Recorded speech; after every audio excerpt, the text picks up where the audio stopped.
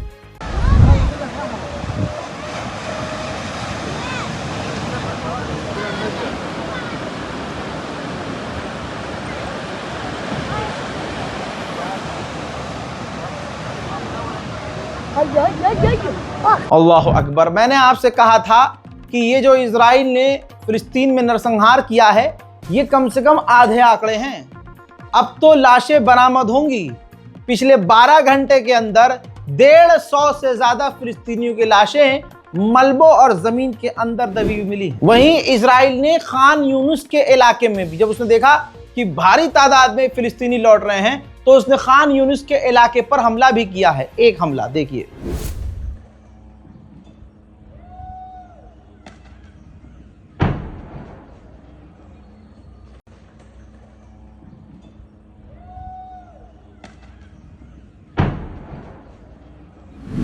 वहीं दोस्तों जो सिविल डिफेंस की फोर्सेस हैं गाजा के अंदर, कहा जा रहा है कि वो हमास के ही लोग हैं। तस्वीर देखिए, वो गाजा में तैनात होना शुरू हो गए हैं।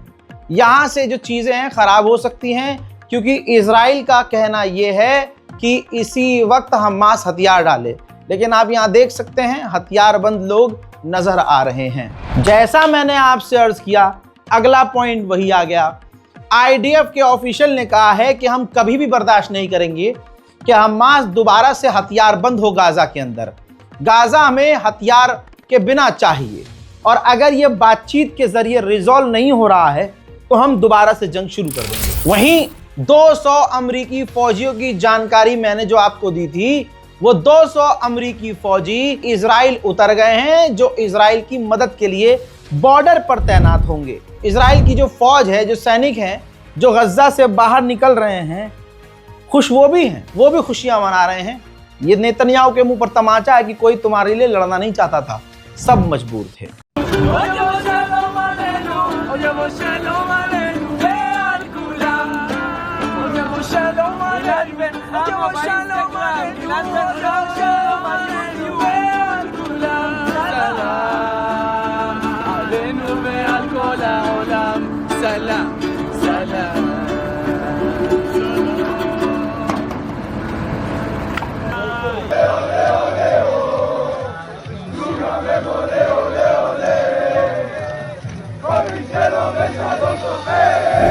उधर इजराइल में भी तैयारी तेज चल रही है। ये देखिए मंजर आपके सामने, अस्पतालों को जल्दी जल्दी तैयार किया जा रहा है, प्रिपेयर किया जा रहा है ताकि गाजा के अंदर से इजराइल के जो लोग हैं वो बुरी से बुरी कंडीशन में भी हो सकते हैं, तो उनको आते ही पहले मेडिकल ट्रीटमेंट दिया जाए। और व्लादिमीर पुतिन ने फ्रांस के बाद जो बात पॉइंट की गई है पुतिन ने कही है।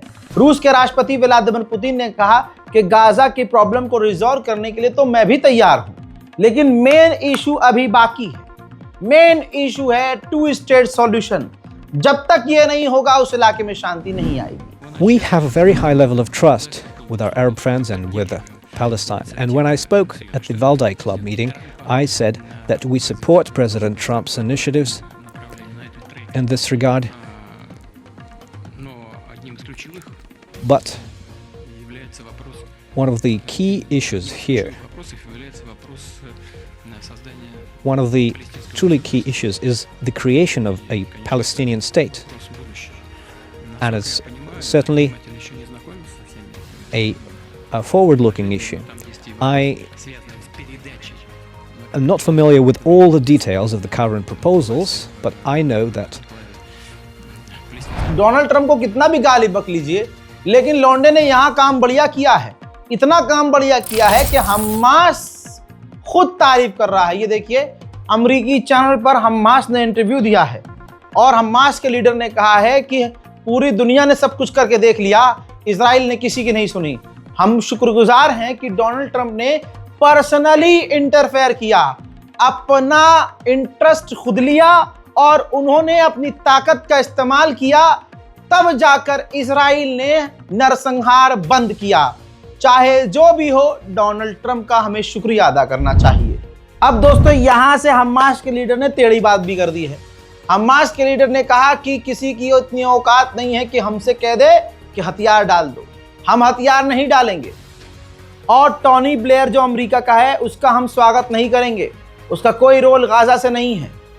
हम हथियार नहीं डालेंगे।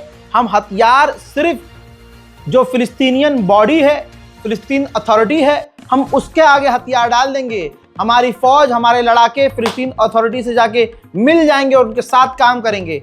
किसी का कोई राइट नहीं बनता कि वो हमसे कहे कि हथियार डाल दे। चीजें यहां से खराब हो सकती हैं। बात तो सही है, डोनाल्ड ट्रंप ने बहुत अच्छा काम किया है, क्योंकि खबर यह आ रही है कि हमास डील के लिए राजी ही नहीं था। हमास किसी भी तरह से, क्योंकि 20 पॉइंट बदल दिए गए थे, जैसा पाकिस्तान ने कंफर्म किया था कि ये हमारी वो बातें मांगे हैं ही नहीं जो हमने लिखवाई है।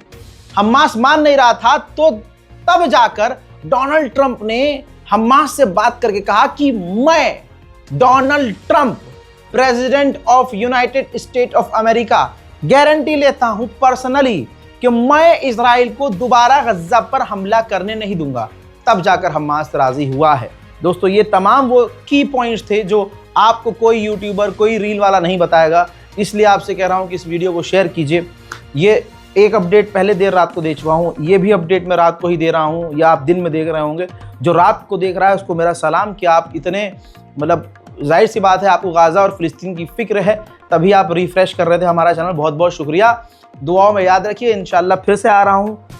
भले ही आप सो रहे हो, जाग रहे हो, लेकिन मैं अपना काम करता रहूँगा और आपके सामने गाज़ा फिलिस्तीन के ताज़ा तरीन अपडेट देता रहूँगा। जय हिंद।